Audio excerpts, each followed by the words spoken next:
fellow Kenyans, something dark and deeply disturbing is happening in our healthcare system. Only yesterday, the Kenya Social Health Authority's website went dark. The Kenya Master Facility Registry also vanished. This is not only a cover-up of heinous crimes against the Kenyans, but also a gross breach of Kenyan constitutional rights, as these are sites that keep and verify government records on hospitals and healthcare centers. This comes after regulations that hundreds of millions of shillings were dispersed to ghost facilities and non-operational health institutions across the country. Prior to this, the Cabinet Secretary for Health had indicated to Kenyans that the ghost facilities were closed in May, yet there is evidence that they continued to receive public funds in June, July, and August. The question that remains in the minds of many Kenyans is this: how can such a brazen and persistent theft of public resources be normalized by the government and explained away as an oversight? How can the CS in charge of health and the management team at SHA continue to be novice after such exposure medicine and bring them to hospital for treatment?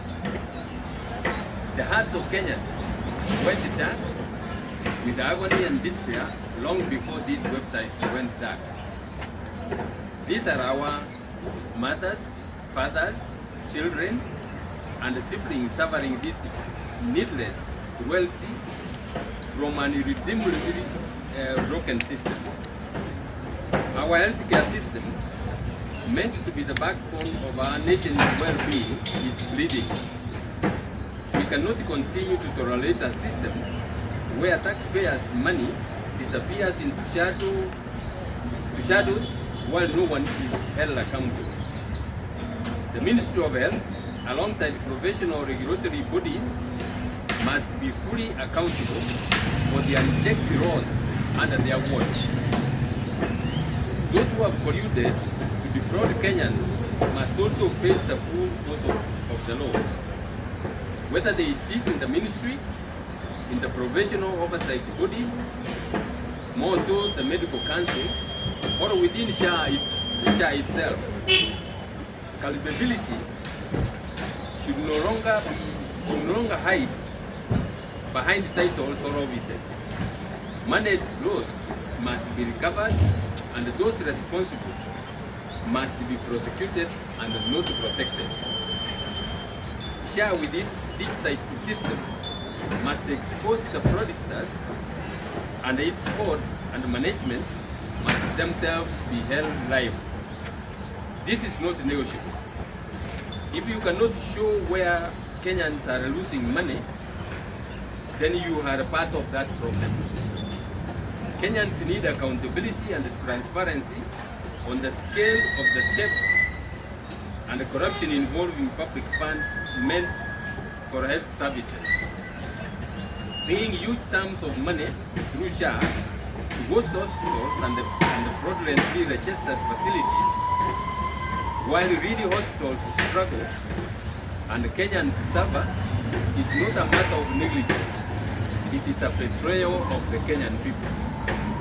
In the circumstances, we call upon EACC to carry out investigations and prosecute all those involved. In the meantime, under Article 35 of the Constitution and the Access to Information Act 2016, we demand that the Ministry of Health, SHA, and the concerned authorities should make full disclosure of: 1. How much has been collected from Kenyans through SHIF. 2. How much has been allocated by Parliament through the primary care fund and the emergency. chronic and clinical illness fund. 3. How much has been disbursed under SHA? 4. The names of the hospitals or facilities to which those payments have been made, and how much has been paid to other service providers. This information must be made public. Every Kenyan has the right to know how their money is spent and who is accountable when it is stolen. We cannot fix this country by patching holes. We must reset, restore and rebuild this nation on the solid ground of accountability and justice. Under my leadership, this will not be just a slogan, it will be a standard. Thank you very much, and may God bless you.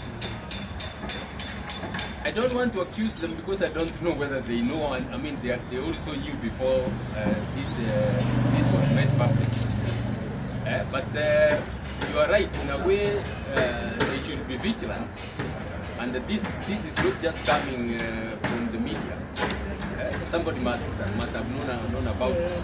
All the same, it is their duty to investigate. They don't have to wait for anybody to direct them. Thank you very much. That is actually what is in the statement. That's what is in the statement. Those who are concerned, this money didn't just move from SHA or the ministry without anybody actioning that. And what we are asking ESCC to do is, who are those involved and why has action not been taken, including action against the minister. The authorities concerned, they should know what to do about that. Yes. We'll take 2 more. Talking about corruption, what is your take on the ongoing conversation that was sparked by the president that is extortion and corruption among the MPs and senators in the National Assembly? What is your take? Why is it? I spoke about that yesterday and the day before. That is all a PR exercise, meant to hoodwink Kenyans. The ESCC has powers to investigate those kind of crimes. All that the president is supposed to do is to disclose to ESCC the raw intelligence information he has for them to investigate. He is under duty. He is under duty under the Constitution to have those people prosecuted. In fact, the whole back stops at his door. All these, SHA is something he has urged Kenyans to get into. So he knows the whole system. So when all this is happening, this is not happening without this knowledge. So action must be taken. And that's what, in my view, the Kenyans are demanding. Let's take a really close. It's unusual. Yes. You are telling Kenyans to observe the Constitution and see how important it is. While you are writing that statement, this is happening. This is one of those huge misses, and there are very, very many of them. Last one.